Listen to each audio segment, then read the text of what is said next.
Radio.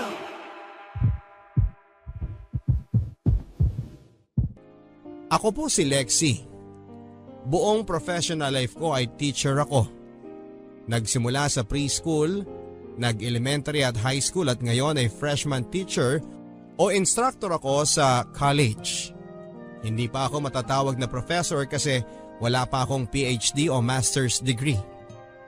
Next year pa siguro yon kapag naipasa ko na ang masteral thesis ko.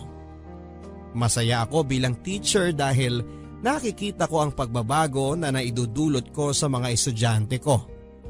Lalo na noong nagturo ako sa private school na preschool. Nang unti-unti kong makita na matuto na magbasa, magbilang at unti-unting magkamalay ang mga kids ay sobrang satisfying yon para sa akin. At kung paano kanila yakapin at sabihan ng I love you. Sobrang fulfilling yon. Feeling mo talaga ay mahal ka nila. Kapag Pasko, Valentine's at sa katapusan ng school year ay bumabaha ng mga regalo. Halik at yakap mula sa mga estudyante. Pati mga parents nila kapag tuwang-tuwa sa iyo ay tuwang-tuwa talaga sa iyo. Kakausapin ka at kakaibiganin ka ng sobra dahil sa tulong na naibibigay mo sa mga anak nila. Minsan nga ay may mga daddy pa na feeling ko ay nagpapakyut sa akin. Pero buti hanggang inosenteng flirting lang ang mga nangyayari. Marunong kasi akong makahalata kaya't inaangat ko kaagad sa professional na pakikitungo ang usapan. Kaya ayon, hindi na nila itinutuloy pa. Ilang taon din akong nasa preschool tapos ay nilipat ako sa elementary, ganon din papadudot. Well-loved din ako at mas enjoy din kasi mas makakausap mo na ang mga estudyante. Mas meron silang malay tungkol sa mga bagay-bagay. Pero may bigayan pa rin ang mga regalo kapag Pasko, Valentine at katapusan ng school year. Pagkatapos ng ilang taon ay sa high school naman ako. Iba naman ang fulfillment doon. Kasi nagbibinata at nagdadalaga na ang mga bata. So marami ng mga crush yan. Maraming nagiging heartbroken.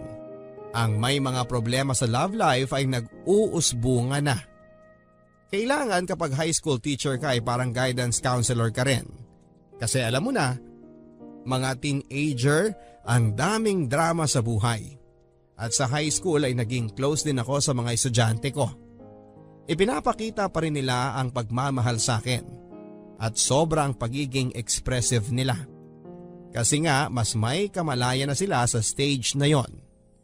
At hindi ba sa high school ay nabubuo ang pinakamalalim na friendships natin. Kaya sa high school ay damay din sa malalim na appreciation at friendship ang high school teacher. Kaya't ang high school reunion ay sobrang inaabangan natin. Dahil sa mga bond at pagkakaibigan na nabuo sa gitna ng gulo ng puberty ng mga estudyante. At dahil alam nilang papalapit na ng papalapit sila sa real world o totoong buhay ng college life. At ngayong nasa college na ako, sa totoo lang po papadudot ay namimiss kong magturo sa mga bata na estudyante. Lalo na sa preschool. Kasi doon, ikaw ang laging tama. Teacher ka eh. May feeling na ganon. Kasi open na open ang mga estudyante sa lahat ng mga sasabihin mo. Talagang sunod-sunuran sila sa iyo. Kasi ikaw lang talaga ang may alam ng tama at mali. Pero pag palaki sila ng palaki, paedad ng paedad, natututo na silang sumagot at mag-disagree at makipagdebate pa sa iyo kahit na teacher ka nila.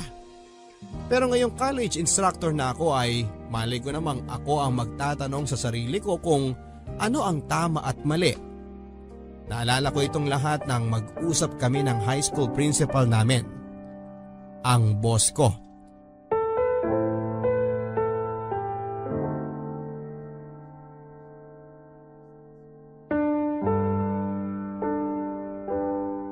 Oh, Teacher Lexi, last day mo na dito sa school. Maraming salamat sa maraming taon na pagtuturo mo sa mga bata. Naalala ko pa nung una kitang inalok para magturo dito sa school namin. Oo nga po, Teacher Feli. Maraming salamat at nag-take kayo ng chance sa akin. Bakit naman hindi?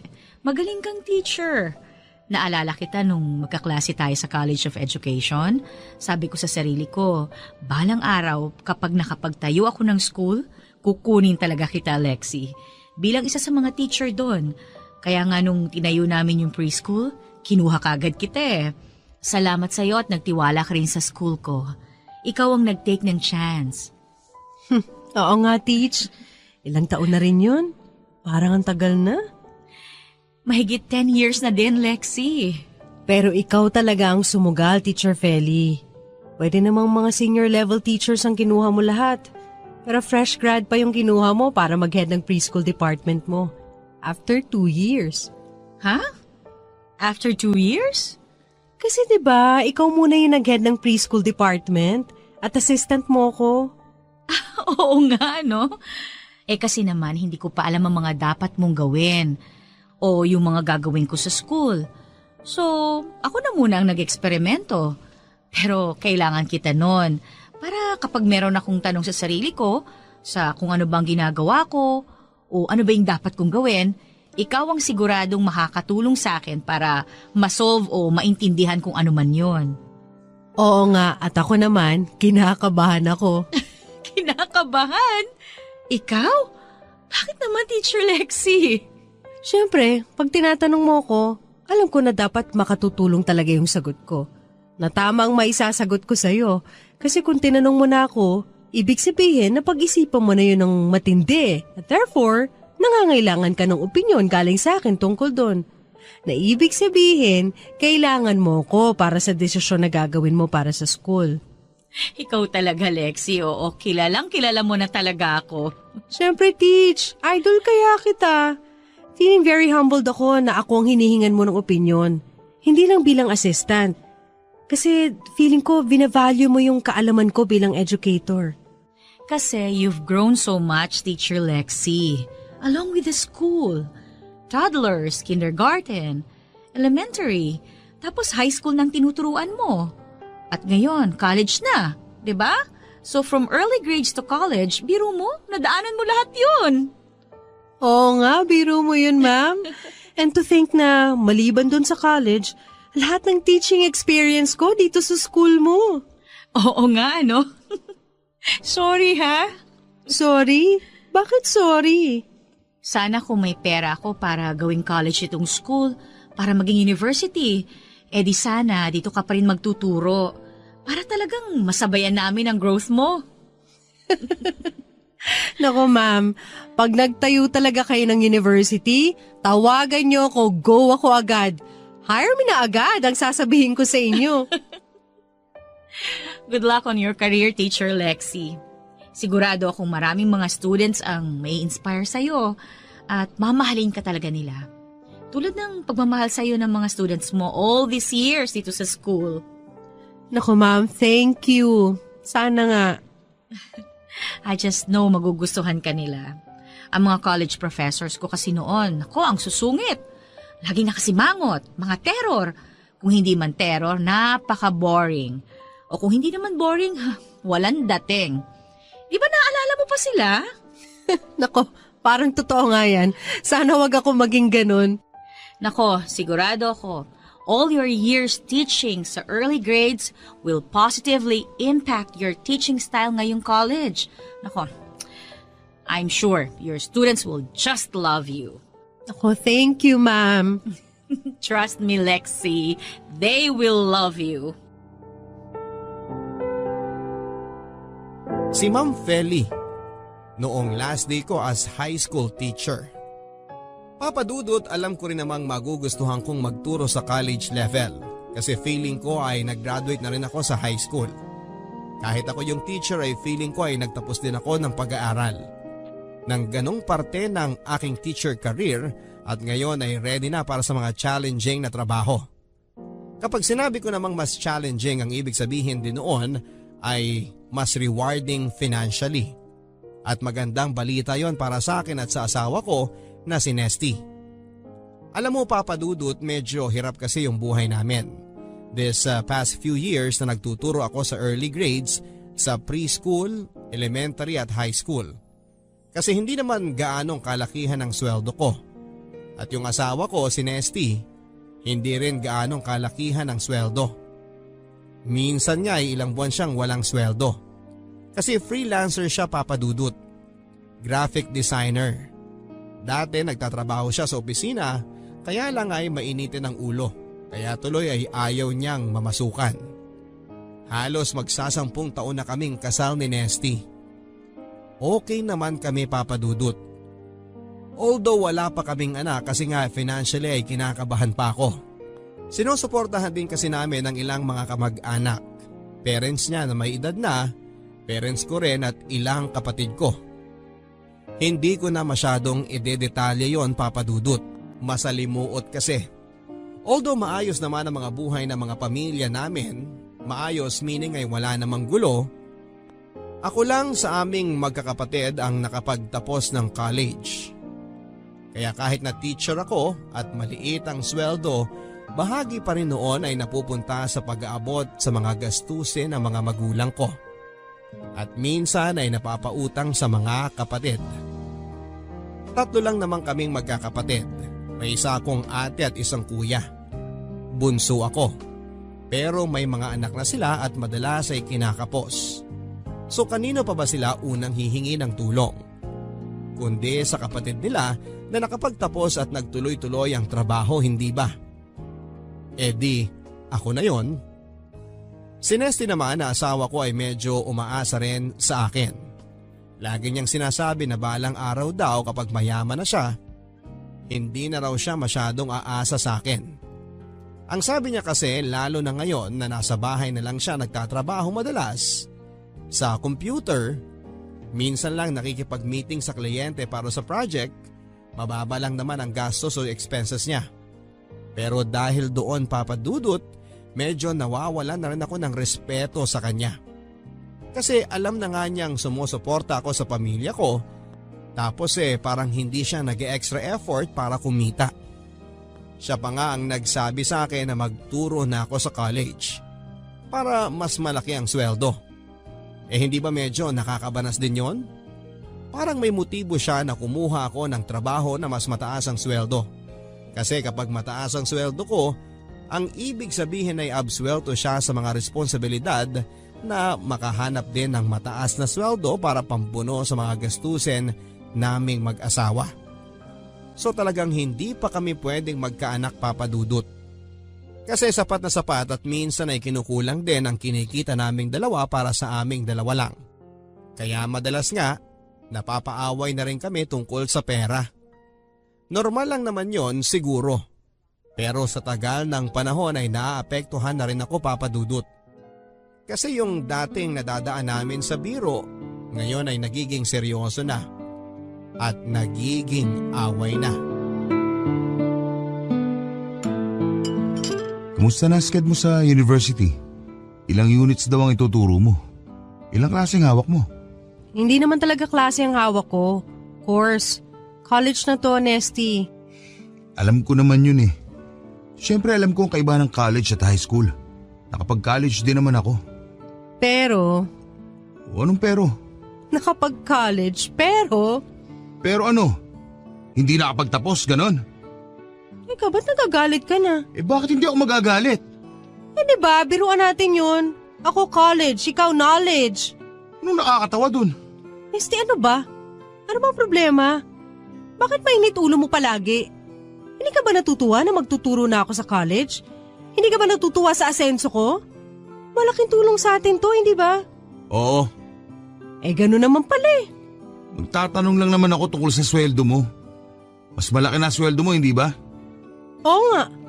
Kasi bala ko pumasada na lang. Masada? Oo. Pumasada na jeep. Jeep? Oo, papasada ng jeep. Dito sa atin. Nubaliches hanggang Blumentritt. Nesty! O bakit? Nesty, bakit yun na lang ang gagawin mo? Anong masama doon? Wala ka na ba makuha mga project? Yung dati mo mga contact, hindi ka na binibigyan ng trabaho? Pag namamasada na ako, hindi ko na kailangan ng mga contact. Hindi na nakasalalay ang kabuhayan ko, ang kabuhayan natin, sa mga racket-racket ko na ganyan. Pag namamasada na ako, tuloy-tuloy ang biyahe. Hindi naman nauubusan ng pasahero araw-araw eh. Tuloy-tuloy ang biyahe, tuloy-tuloy ang sweldo. Pero bibili pa muna tayo ng jeep, ganun ba?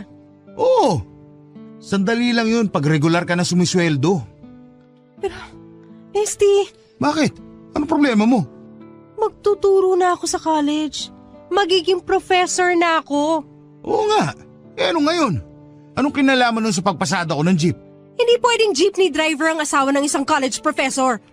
Kaya nga bibili tayo ng jeep. Ha? Kapag sa atin na yung jeep, hindi lang ako driver. Jeepney operator din ako.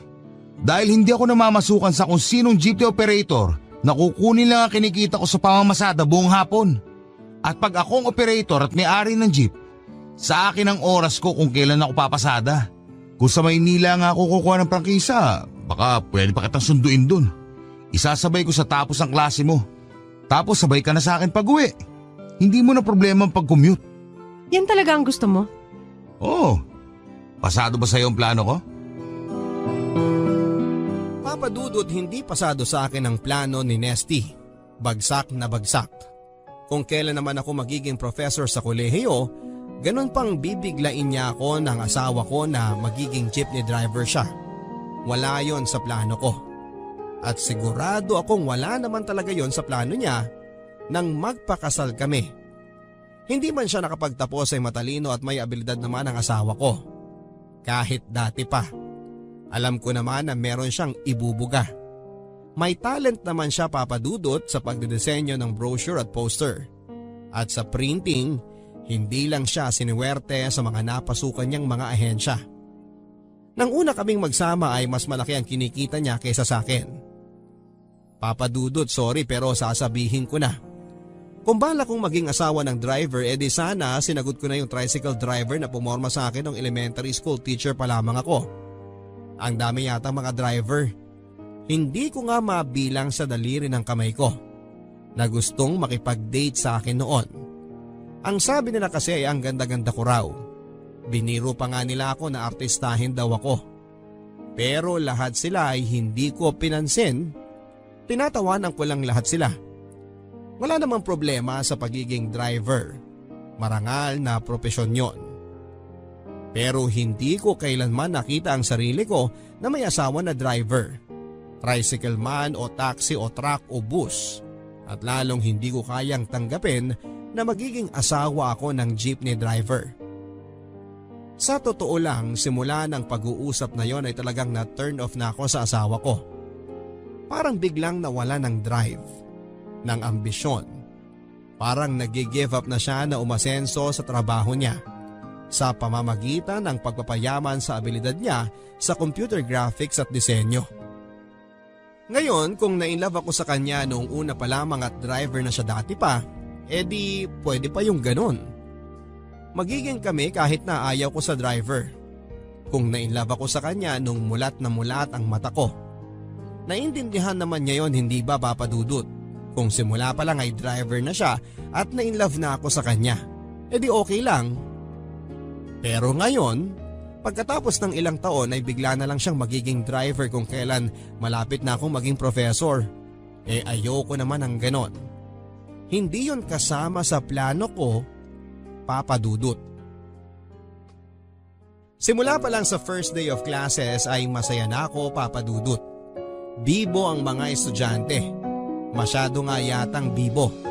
Ang dami nilang tanong. Kung ang personality ng mga bata ay nakakatuwa noong maliit pa sila, mas lalo na ngayong nasa college na. Nagulat ako. Kahit na sabihing ako rin ay naging college student once upon a time, ay hindi ko na napredict na ganito ang magiging personalidad nila. Dahil ako naman ay hindi naging ganito nung college. Marami ang classes ko, Papa Dudut.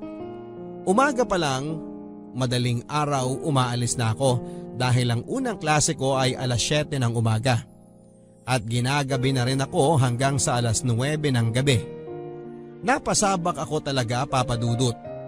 Siguro ay nabilib sa akin yung coordinator ko at binigyan ako ng maraming mga klase na hahawakan. Medyo may kakulangan kasi ang mga teachers sa college level. So naparami ang trabaho na ibinigay sa akin. Kung wala ako sa klase, ang libre ko lang na araw ay Lunes at Huwebes. Nag-check naman ako ng mga papers online. Puro online na kasi papadudot. Hindi na piniprint ang mga paper at project. Kaya kung hindi ako nakatutok sa mga klase ko, pagdating sa bahay ay nakatutok naman ako sa computer, nag-check ng mga gawa ng estudyante ko. Kaya't ng unang mga buwan ay talagang nagkalayo kami ni Nesty. Almusal na lang ang naihahanda ko sa kanya. Ang tanghalian at hapunan niya ay hindi ko na alam kung paano ang ginagawa niya. Nag-iiwan naman ako ng pera pero konti lang yon. Marami namang mga karinderya sa paligid namin so malamang ay doon na siya kumakain. Ako naman ay kumakain na ako malapit sa school bago umuwi kasama ang mga co-teachers ko na mga baguhan din halos lahat. At minsan ay sinasabayan ako ng mga estudyante ko. Wala na akong magawa tungkol doon, Papa Dudut. Pag tinatabihan nila ako sa cafeteria ng school ay tinatiming nila na nakapagsimula na ako. So hindi na ako makakatanggi o makakalipat ng upuan. Okay naman sila, Papa Dudut. Siyempre noong nagtuturo ako noong elementary at lalo na noong preschool ay sanay na ako na niyayakap ng mga estudyante ko. Minsan nga ay humahalik pa. Pero ngayong college, malay ko ba naman na meron ding iba na gano'n ang balak. Okay class, nabasa niyo na ba yung sinend ko na link sa online group natin kahapon? Doon ang basihan ninyo para sa paper na kailangan ninyong ipasa 2 weeks from now. Ma'am Lexi, 2 weeks lang? O bakit anong problema doon? 2 linggo ang binibigay ko na allowance sa inyo. 14 na araw ang meron kayo para isulat yung paper. Enough na yun ah. Ma'am, baka kulang po yun. Bakit naman kulang yun? Ma'am, syempre pagbubutihan namin yung pagsusulat nun. May research. Maraming research. Alam ko naman yon na maraming research. Kaya nga ginrupo ko kayo, 'di ba? Kasi kapag group work, mas marami kayo magre-research at tulong-tulong kayo sa pagsusulat. Ma'am, ibig sabihin nun, magmi-meet pa kami pagkatapos ng klase. Magmi-meet kami madalas. Maraming mga meeting para pag-usapan yung mga research namin at kung paano namin isusulat. Tsaka kung sino yung magsusulat at kung ano yung gagawin ng iba. Ganon talaga ang group work. So kailangan gamitin ninyo ang oras ninyo ng maayos, efficiently. Hindi pwedeng puro chismisan at chikahan lang ang mangyayari pag group meeting. Para maipasa ninyo ang papers ninyo on time. Ma'am, paano na yung mga love life namin? Ha? Ano? Paano na yung oras namin para mag-date? Na makipagkilala sa ibang tao? Yung social life namin, ma'am. Importante rin yun, alam nyo na. Hindi. I disagree. Sa buhay ng estudyante, ang pag-aaral ang importante. Yun dapat ang focus ninyo. Hindi ang love life. O sige ma'am. Tama kayo. Tama ako? Bakit nga naman makikipagkilala pa kami at maghahabol ng love life? Kung nasa loob ng klase dapat ang focus namin. Hindi sa love life, tama? Oo, tama. Buti alam mo. Kaya buti na lang dito sa classroom makakahanap na kami ng love life. Hindi ko alam ang ibig mong sabihin. Malinaw kasi sa akin na dito pa lang sa loob ng classroom, nakita ko na ang taong mamahalin ko at magmamahal sa akin. Loko ka rin ano? Kung ganun ang kailangan kong maging, para pansinin ako ng gusto ko Di ako na ang pinakalokong lalaki sa mundo. Sige, bahala ka. Sabi mo Ano nga ang pangalan mo? Ian. At ikaw naman si Lexi? Excuse me? Ma'am Lexi ang tawag mo sa akin. Okay. Ma'am Lexi. Okay. Tama na nga to. Anything else? May mga tanong pa kayo? Ako, may tanong pa ako. Yes, Ian. Ano kaya ang tanong mo? Ngayong magkakilala na tayo, pwedeng humingi ng hug?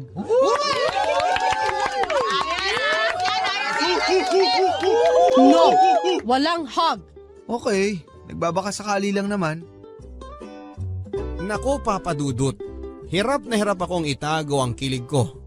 Si Ian kasi gwapo at matipunong estudyante. Isa sa mga pinakagwapo sa campus kung tatanungin mo ako at iba pang mga teacher na babae at mga bading. Kasi may mga beke rin syempre na nagtuturo doon.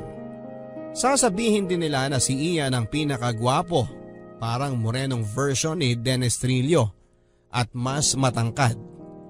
Pero sa tingin pa lang niya, alam mo nang pilyong bata, binata ito.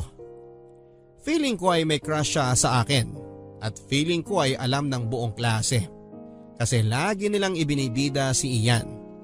Parang sineset up nila na pansinin ko siya. Kapag nagtatanong ako sa klase, minsan sinasabi nila na tawagin ko si Ian. Bino-volunteer nila kasi siya raw ang may alam ng sagot. Kasi siya raw ang may alam tungkol doon. Kasi si Ian daw ang lagi kong pinapansin naman, sinasabi nga nila na favorite ko raw si Ian. Sa totoo lang, Papa Dudut, ay hindi ko akalain na tutuksuhin ako ng mga estudyante ko ng ganon. Parang pinagtutulungan nila ako.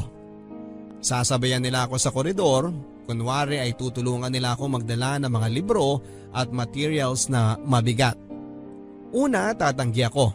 Tapos pag pumayag na ako, biglang darating si Ian at siya na ang magdadala ng mga gamit ko. Ipapasa nila sa kanya. Kaya ayun, siya ang kasama ko maglakad papuntang faculty room. Ilang beses tong nangyari. At una sinasabi ko na ayoko ng ganitong pakulo nila at ni Ian. Pero pag tagal-tagal ay pumapayag na rin ako dahil mabigat naman talaga ang mga dala ko. Kaya dahil dito ay nagkakausap kami ni Ian. Kahit nga nung simula na niya akong tawagin na Lexi ay hindi Ma'am Lexi, ay hindi na rin ako nagprotesta pa. Kasi ang ganda ng boses niya at ang pagkakabigas niya ng pangalan ko. Ang tweetams ko, no, Papa Dudut?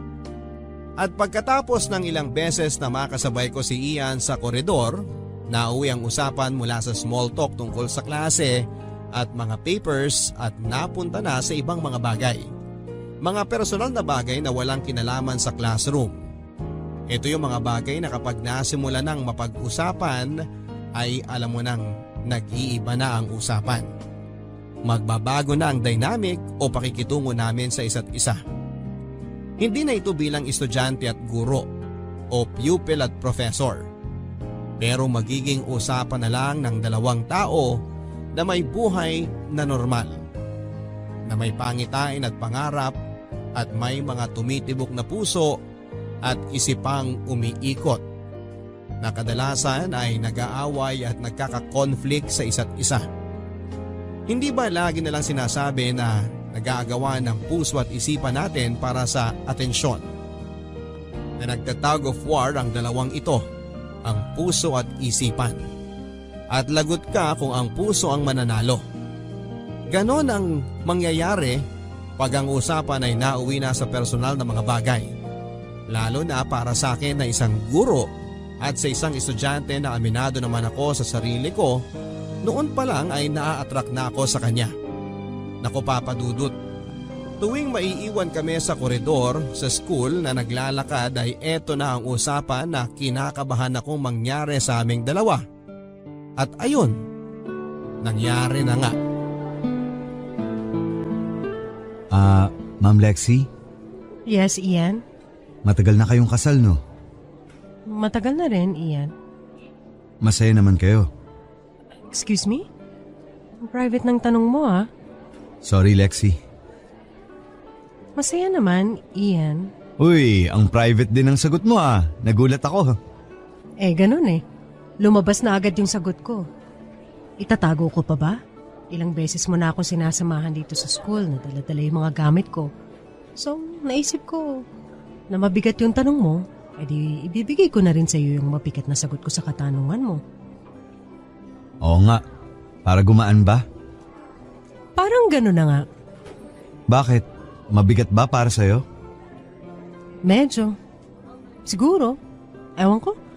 Basta. Normal na tao lang naman tayo lahat, diba? Lahat naman tayo may pinagdadaanan. Pero atin lang yon, ha? Kahit sa mga co-teachers ko, hindi ko kinukwento yon. Alam nilang lahat, or at least ina-assume nila na happily married ako. Siguro walang nagtatanong sa'yo. Siguro nga. Lahat sila alam kung paano rumispeto at dumistansya. Sorry. Pasensya na ha. Ako kasi ayokong dumistansya eh. Anong ibig mong sabihin? Hindi mo pa ba nahalata, ma'am? Ian. Yes, ma'am? Ian. Yes, ma'am. Bakit bigla mo akong tinatawag na ma'am ulit? Ha? Kanina lang tinatawag mo na ako na Lexi. Ma'am. Lexi. Tama. Ian. Ma'am. Lexi? Tinatanong mo ba ako kung nakakahalata ako? Yes, ma'am. Ay, sorry. Lexi. Yes, Lexi. Ang tanong ko naman sa'yo, ikaw ba hindi nakakahalata? At doon na nagsimula, Papa Dudut. Nagka-affair na kami ng estudyante ko. Alam ko na hindi dapat yon. Pero mahina ako at hindi ko kayang tumanggi. Ano ang gagawin ko, Papa Dudut? Hindi ko naman pinilit si Ian at hindi rin niya ako pinilit. Pareho naman naming ginusto yon. Ang importante lang ay itago namin at marunong kaming magdala. Simula noon ay hindi na kami nakitang magkasama sa campus. Parang hindi na kami magkakilala sa klase. Sinabi ni Ian sa mga kaklase niya na talagang tinanggihan ko siya at sinabing itigil na niya ang pagpapakyut sa akin. Nagalit daw ako at naniwala naman yata sila. Tumigil na ang tuksuhan, Papa Dudut. Ang hiyawan at ang pagpapakyut at mga setup. At syempre mas kumonti ang oras ko sa bahay. Mas late akong umuwi. Inuumaga pa nga madalas. Madalas kapag libre ako sa susunod na araw, Lunes o Huwebes ay doon ako umuwi. Bandang tanghalian. Syempre si Nesty nagsususpetsya na rin na merong nangyayari na hindi niya maipaliwanag. Kaya ayon, ako ang hinahanapan niya ng paliwanag. Mas madali kasi kung inuumaga ako para hindi na kami magkaharap ng asawa ko. Pag dumarating ako, tulog na siya. At pag aalis ako, kung hindi man siya tulog, ay wala siya sa bahay o busy na may kausap sa internet na kliyente tungkol sa project. Madalas naman ay talagang tinatakasan ko na siya. Magugulat na lang siya na wala na ako sa bahay at hindi ako sumasagot sa mga text niya. Hindi naman niya ako matawagan sa cellphone kasi laging walang load yon. Ako ang naglo-load sa kanya. Ang pamilya ko ay napapabayaan ko na rin. Hindi ko na sila binibisita. Sinasabi ko kay Nesty na bumibisita ako sa kanila pero ang kasama ko lang ay si Ian. Nagpapadala lang ako ng pera sa pamilya ko pero nagtitext ako lagi na hindi ako makakadaan. Ano bang nangyayari sa akin, Papa Dudut? Ilang buwang nagpatuloy ito hanggang sa dumating na lang sa school si Nesty na hinahanap ako. At nang mahanap niya ako, nagkagulo na. Hindi ko naman nakalain na magkakaganito, Papa Dudut. Relihiyoso naman akong babae. Nagsisimba ako palagi, pero noon lang. Pero Papa Dudut, kahit dati pa ay gusto kong laging tama ang gagawin. Kaya nga ako naging teacher Kasi importante sa akin na tama ang gawin ko. Hindi ko dapat pinipili ang mali. Pero bakit sa ganitong pagkakataon ay parang ang mali pa ang pinili ko? Alam ko na mali or alam ko na merong aspeto ng ginagawa ko ngayon ang mali dahil hindi ko binibigyan ng pansin ang pamilya ko. Ang upbringing ko bilang tao na masunurin, na marunong rumispeto sa mga natutunan ko noon sa eskwela, sa mga magulang ko, sa simbahan. Gaya ng sabi ko ay relihiyoso ako noon, Papa Dudut. Bagamat hindi na ako masyadong nakapagsisimba tulad ng dati. Sa tingin ko naman ay alam ko pa rin kung ano ang tama at mali. Ang problema nga lang ngayon kahit na alam kong mali ay hindi ko pa rin mapigilan ang sarili ko. Somehow, nakukumbinsi ko na mas tama kung gagawin ko ang mga bagay-bagay na masasabi kong karamihan na mali. Hindi ko rin alam kung bakit binubura ng mga aksyon ko ang boundary sa pagitan ng guro at estudyante. Naunang tungtong ko pa lamang sa pagtuturo sa college ay natitempt na kaagad ako ng ganito. Sadya bang napaka-vulnerable ko ngayon dahil sa pag-alat ng samahan namin ng asawa ko. Ang pangako ko nang magpapakasal kami ni Nesty, bakit tila tinalikuran ko na? Tila lahat ng yon ay tinalikuran ko. Bakit ganon, Papa Dudut? Sa totoo lang ay ang daming mga tanong na nagpapagulo sa isipan ko. Kaya't mas madali na huwag ko na lang pabayaan itong gumulo pa lalo sa isipan ko. Hanggat walang ibang bagay na magdudulot ng kaguluhan, pinapabayaan ko na lang na mangyari ang nangyari. At nangyari na nga ang relasyon namin ni Ian. Ilang araw, linggo at buwan ang lumipas. Kinaya naming itago sa ibang tao ang relasyon namin. Walang kamuwang-muwang ang mga co-teachers ko, ang mga estudyante rin or at least parang walang nakahalata. Ilang buwan, Papa Dudut. Walang kaguluhan. Hanggang sa isang araw nang biglang dumating ang asawa ko sa school. Nang magkita kami ni Nesty sa school ay hindi ko na alam kung paano ko itatago. Nandun ang mga kasama kong co-teachers. Nang sabihin kong sa ibang lugar kami mag-usap, ayaw naman niya. Ni ayaw niyang lumabas ng faculty room para man lang makalayo sa mga mata at tenga ng mga kasama ko sa faculty. Yung ilang mga teachers namin ay umalis pero yung ilan siguro ay nakaamoy ng juicy na chismis. Hindi sila umalis. Kaya pakapalan na lang ng mukha, Papa Dudut. Kailangan kong harapin ang asawa ko. Lexi, ano ba nangyayari sa'yo? Nesty, wala nangyayari sa akin. Halos hindi ka na umuwi. Hindi na kita nakikita. Pinapabayaan mo na ako. Dati, puro ka kwento tungkol sa trabaho mo. Alam ko mga ginagawa mo. Pero eto ngayon, dumidistansya ka sa akin. Ano ba pinagkakabala mo? May tinatago ka ba? May iba ka bang inaatupag? Magsalita ka! I'm sorry, Nesty. Sorry ka? Talaga? I'm sorry pero hindi kita kakausapin kung ganyan ang tabas ng dila mo. Nandito ka sa school, pumunta ka na lang bigla. Na hindi ko alam kung paano ka nakapasok tapos bigla mo akong pagsasalitaan ng ganyan. Na parang may kung ano akong kasalanan sa'yo. Kung ano man ang pwede kong isagot sa'yo. At pwede naman ako talagang sumagot. Magmumukha akong may kasalanan talaga dahil lang sa tono ng pagtatanong mo. May lalaki ka siguro, no? Siguro may iba ka na. Excuse me. Huwag mo akong akusahan ng mga ganyang bagay. Nanguhula ka lang at ngayon kailangan kong i-defend ang sarili ko? Ikaw ang nag-akusa. Ikaw ang magbigay ng patunay. Wala akong kailangan sabihin sa'yo. Hindi ko kailangan magsabi ng kahit ano. At unang-una, hindi ka dapat nandito. Pinapahiya mo ko sa mga co-teachers ko. At siguradong kakalat to sa school. At malalaman ng ibang mga tao na mga estudyante ko. At makukompromiso ang integridad ko bilang guro nila. At ako pa ang mali? Ako pa? Ano bang ginawa ko sa'yo, Lexi? Wala kang ginawa. Sino ba dito ang kalaguyo mo, ha? Marami ka pa sinasabi para lang itago ang kabulustugan na ginagawa mo. Sino dito sa mga co-teacher mo kinakasama mo at hindi ka na umuwi ng bahay? Ha? Sino? Excuse me, sir. Please, umalis ka na. Hindi kailangan ng university na to ang mga dramang ganito. Wala kaming pakialam o wala kami sa lugar para makialam sa pribadong buhay ng mga ibang tao sa faculty o ng student body. Lalo na pag hindi naman naapekto ng trabaho at ang tuluyang pag-aaral ng mga estudyante. Sa pagkakaalam naming lahat, mabuti at epektibong guro ang asawa mo.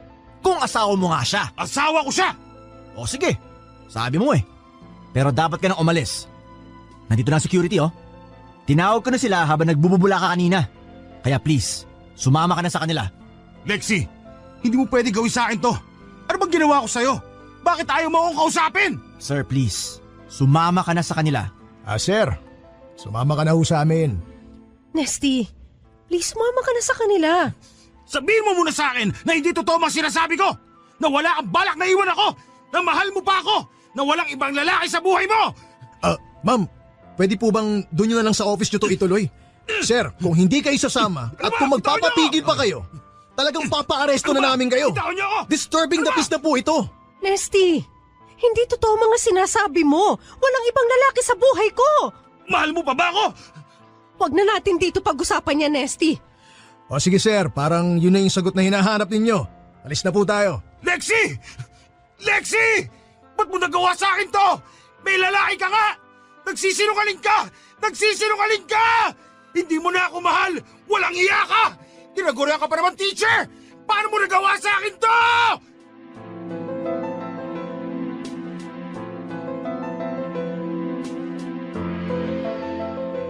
Pinalis nila sa school si Nesty, Papa Dudut. Yung mga malalaking security guard sa gate, babae at lalaki sila, dumating para i-escort si Nesty palabas. Siyempre nagwala siya at nagsisigaw. Pero I guess, iba na ang mundo ngayon. Dahil tulad ng mga iskandalosong news sa panahon na to, madali siyang makalimutan. May bulong-bulungan pagkatapos tungkol doon sa asawa ng isang professor na nagwala at inescort palabas ng mga security guard. Pero tulad nga ng sabi ko ay madaling nakalimutan ang pangyayari. Nagkaroon ng konting tanungan sa faculty room pagkatapos noon. Tinanong lang nila kung okay lang ba raw ang buhay asawa ko.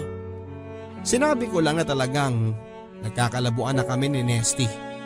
Na umaasa siya sa akin para kumita at itaguyod ang pamilya namin. Na gusto lang niyang maging jeepney driver.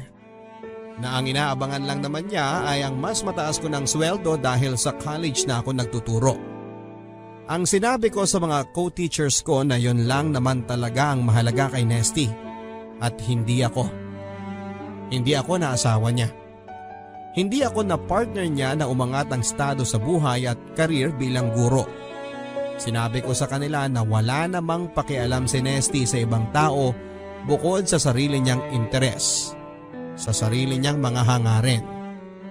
At sabi ko, yun din ang dahilan kung bakit wala pa kaming anak. Dahil hindi ko kayang magkaroon ng anak kung alam kong si Nesty ang magiging tatay. Walang ambisyon. Umaasa lang sa asawa. Hindi sumusuporta sa asawa niya. Nagsinungaling ako, Papa Dudut. Talagang dinagdagan ko ang kasinungalingan sa kwento ko. Totoong nagkakalabuan na kami pero mahal din naman ako ni Nesty. Pero totoo naman na hindi ko gustong magkaanak sa kanya dahil ayaw kong may ganong pagmamanahan ang magiging anak ko. Pero sinabi ko kay Nesty na mahal ko pa rin siya. Naging malamig ang samahan namin pagkatapos pero hindi rin ako himawalay sa kanya. Hindi ko kasi kayang gawin yon dahil kung ginawa ko yon, lalong magsususpecha ang faculty. Mas mabuti nang panatilihin ang ganong estado ng kasal namin kesa humiwalay at magkaroon pa ng kung anong kwento na dapat kong ilahad sa kanila. Ang importante na lang sa akin noon ay kung paano ko maipagpapatuloy kung ano ang meron kami ni Ian. Hindi ko alam, Papa Dudut, kung bakit. Pero siya na ang nakikita kong kinabukasan ko. Alam kong mali pero dito na ako tutungo. Kaya't biglang gulat ko na lamang nang kausapin ako ni Ian pagkatapos ng isa naming pagtatagpo. Lexi, matatapos na ang taon. Oo nga. Salamat matatapos na ang school year na to. Bala ko lumipat ng course, Lexi. Talaga? Anong course? Lilipat din ako ng campus. Anong ibig mong sabihin? Agriculture sa Los Baños. Ian, paano na tayo? Lexi. Pwede ako magturo doon sa Los Baños. Lexi.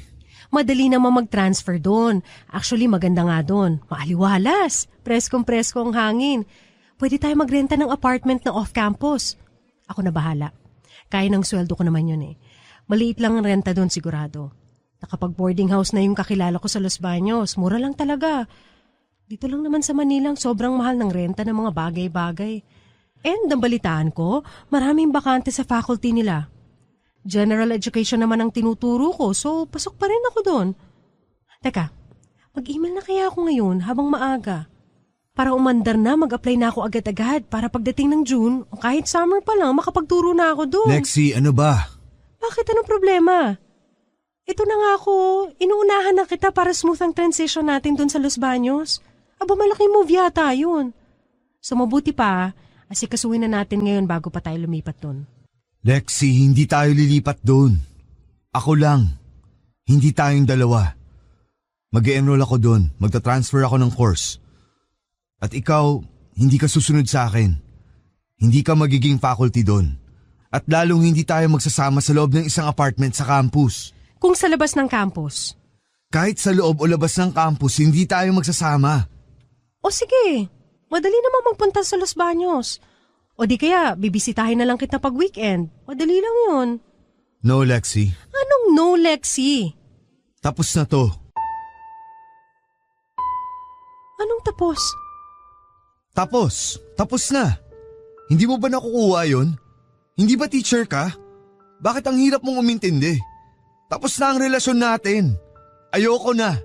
At kung alam mo ang makakabuti sa'yo, dapat ayaw mo na rin. Iyan. Bakit ka nagsasalita ng ganyan?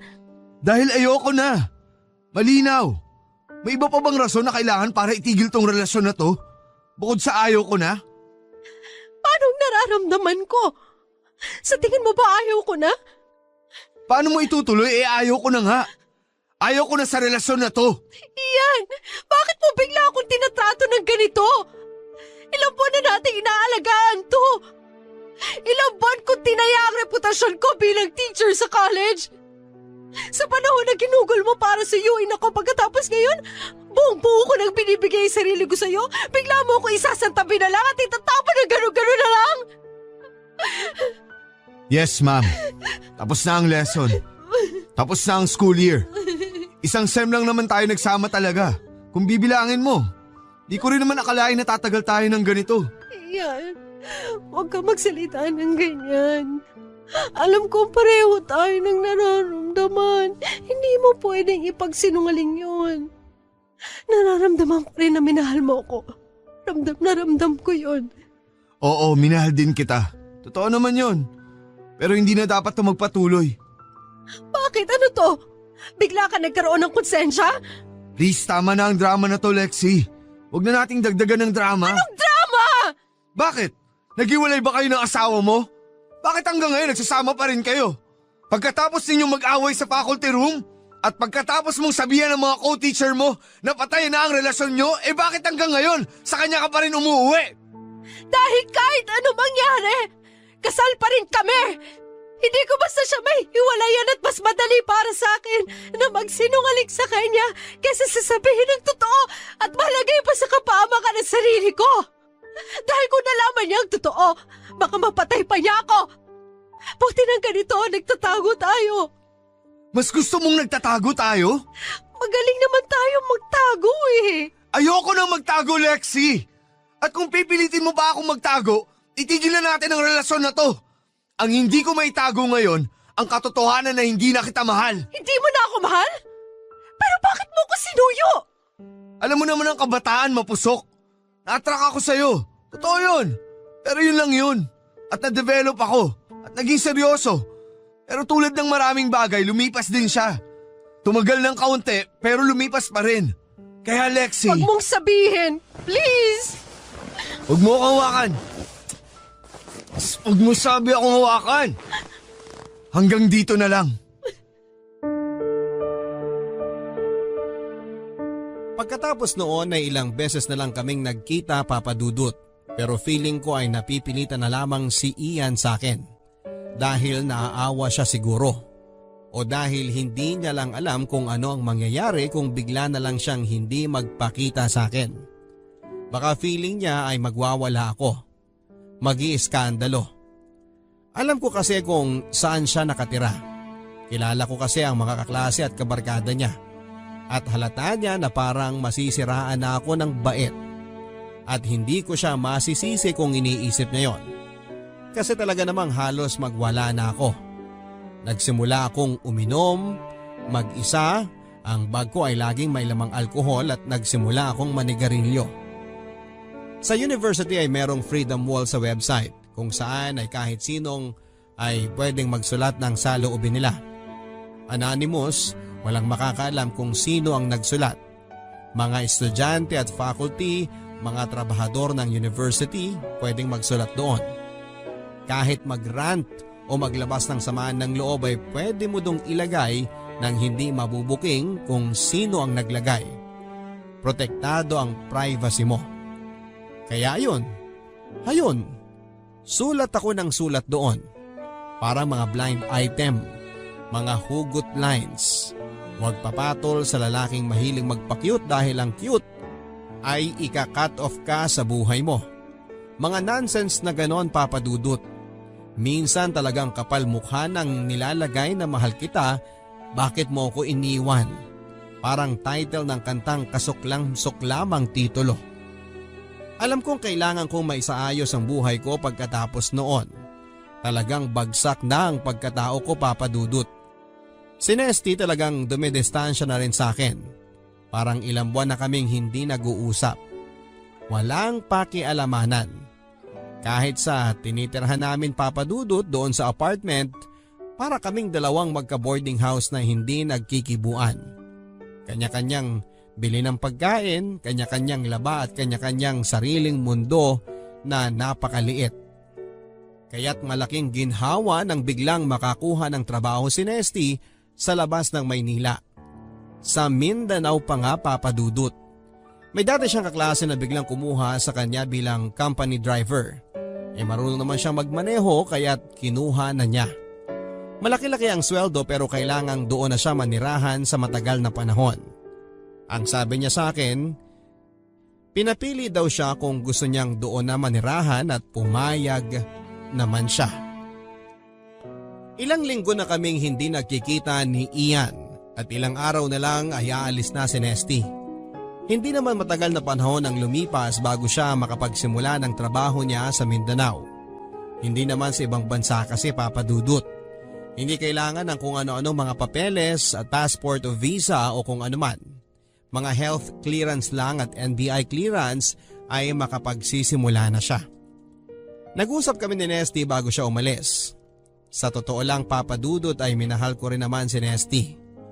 Siguro kung nagkaanak kami kaagad, baka may pagkakataong pang nagbago siya ng pananaw at pagtrato sa akin. Pero hindi nangyari yon, kaya hanggang kathang isip na lamang kung ano ang posibleng nangyari sa aming dalawa kung nagkaanak nga kami. Pero masaya ako na aalis siya. Hindi dahil sa wala nang patutunguhan ng relasyon namin, Papa Dudut. Masaya ako dahil kahit papaano, magkakaroon na siya finally ng pagkakataon si Nesty para mapatunayan ang sarili niya.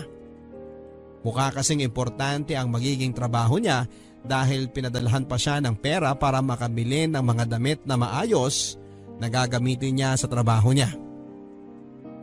Ramdam ko rin na may kalungkutan siya dahil aalis siya. At hindi na namin naayos ang samahan namin. Siguro iniisip niya na sana hindi na lang kami nagpakasal, na sana ay nagsama na lamang kami tulad ng sinasabi niya noon. Na sana ay hindi na lang siya nakinig sa akin dahil sinabi kong gusto ko syempre ng kasal. Bakit? Kasi relihiyoso nga ako, hindi ba, Papa Dudut? Mahalaga sa akin yon, or at least ay mahalaga noon. Dahil sa pakikipagrelasyon ko kay Ian, siguro ay napatunayan ko na hindi rin mahalaga yon, ang sakramento ng kasal para sa akin. Sa amin ni Nesty ay naging importante yon, kaya't importante na magkausap kami bago siya umalis. Hindi na ako naiyak, Papa Dudut. Nagpapatawa pa nga ako . Ginamitan ko pa nga siya ng mga linya na ginagamit din sa akin ni Ian. Ebidensya siguro na talagang hindi ko na siya mahal. O hindi na ako nanghihinayang na mawalay siya sa buhay ko. At ako sa buhay niya. At kung talagang mahal ko pa siya ay maghuhunos dili akong bitawan sa kanya ang mga salita na galing sa lalaki na naging kalaguyo ko habang nagsasama kaming mag-asawa. Minsan talaga, Papa Dudut, nakakagulat kung gaano katigas ang puso ko pagdating kay Nesty.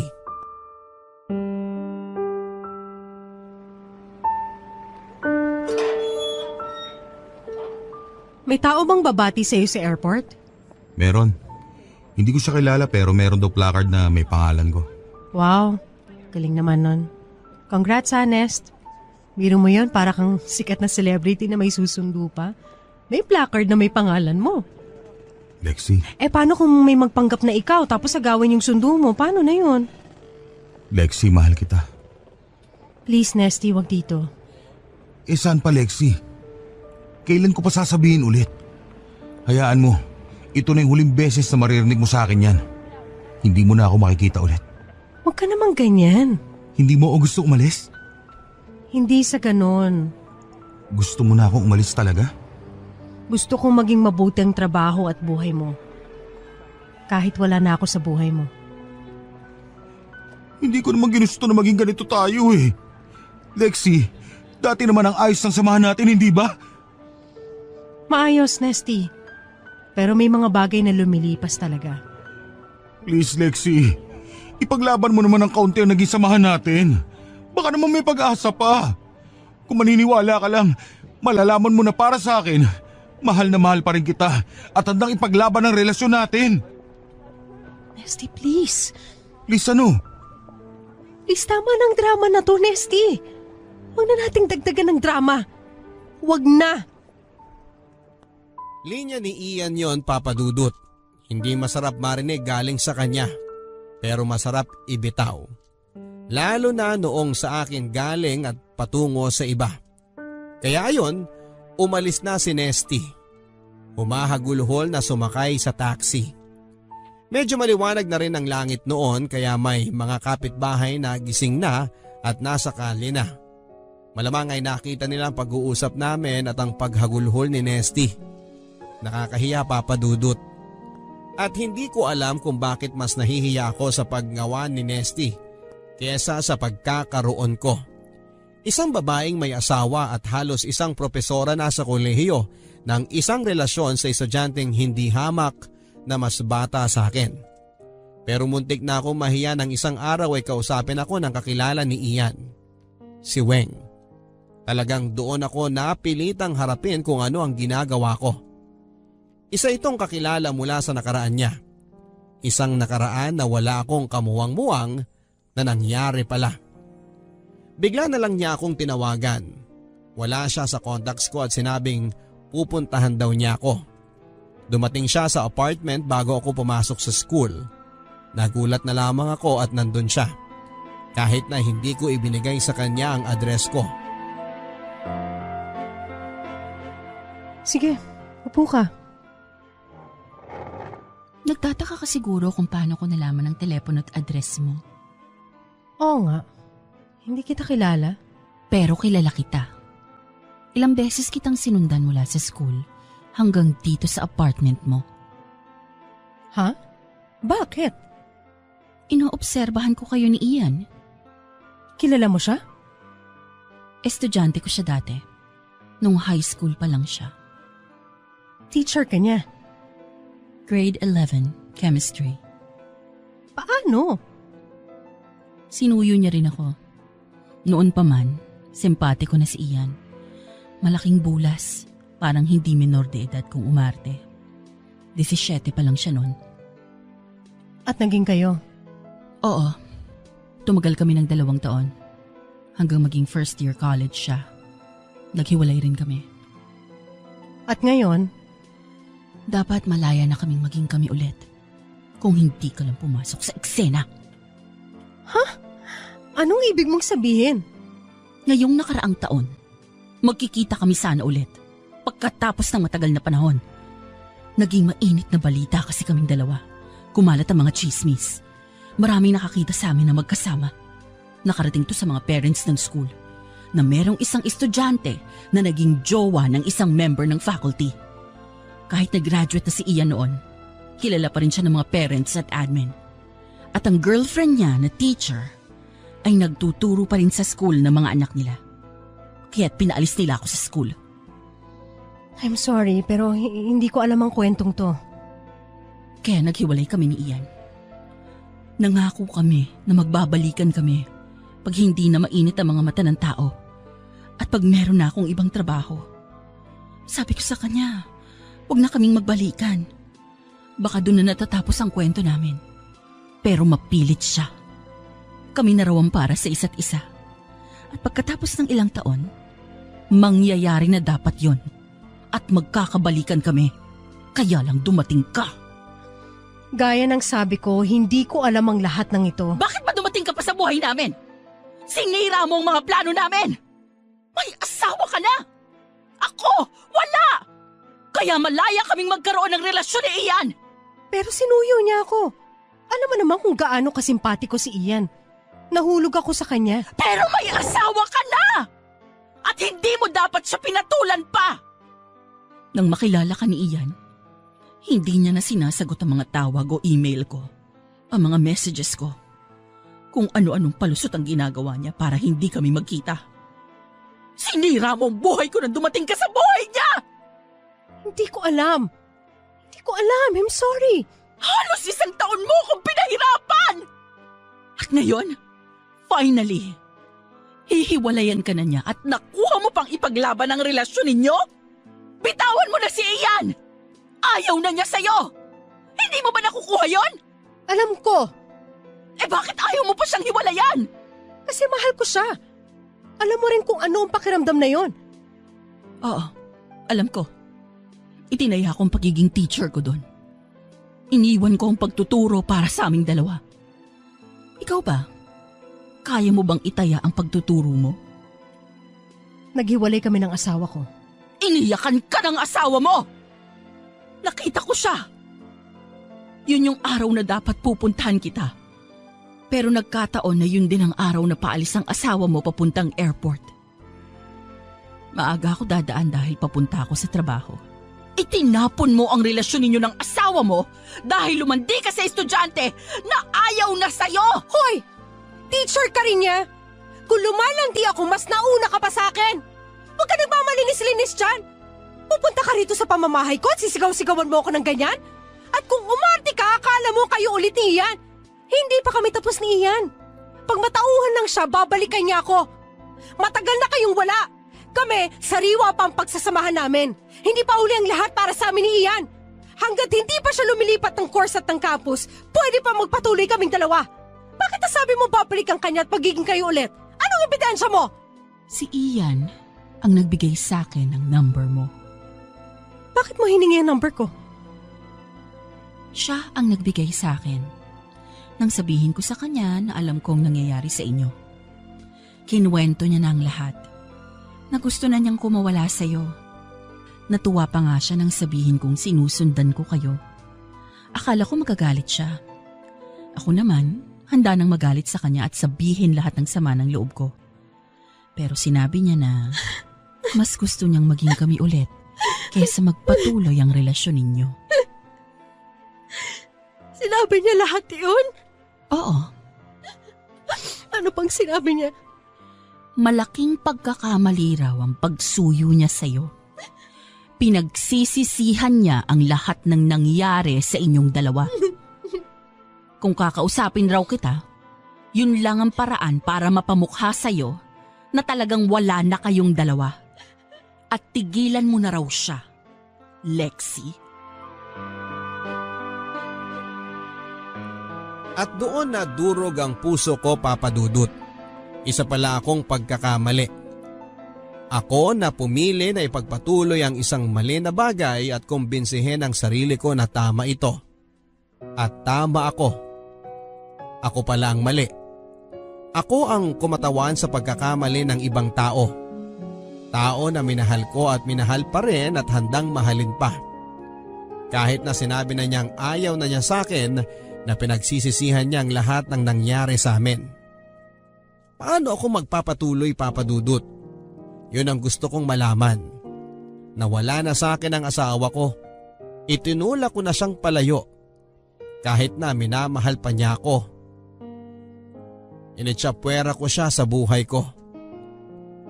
Ayaw na rin sa akin ang minamahal ko na kapalit sa asawa ko. Ititigil ko na ba ang kabaliwang ito? Matututo na ba ako sa leksyon sa nangyaring kaguluhan sa aming dalawa? Puro mga mali na ang mga desisyong nagawa ko. Kailangan ko ng tulong para malaman kung ano talaga ang tama o mali. Kahit isang guro ako ay hindi ko naman kayang turuan ang sarili ko o pag-aralan ng sarili ko kung ano ang tama at maling desisyon. Kailangan ko po ng payo mo at ng mga tagapakinig mo. Gusto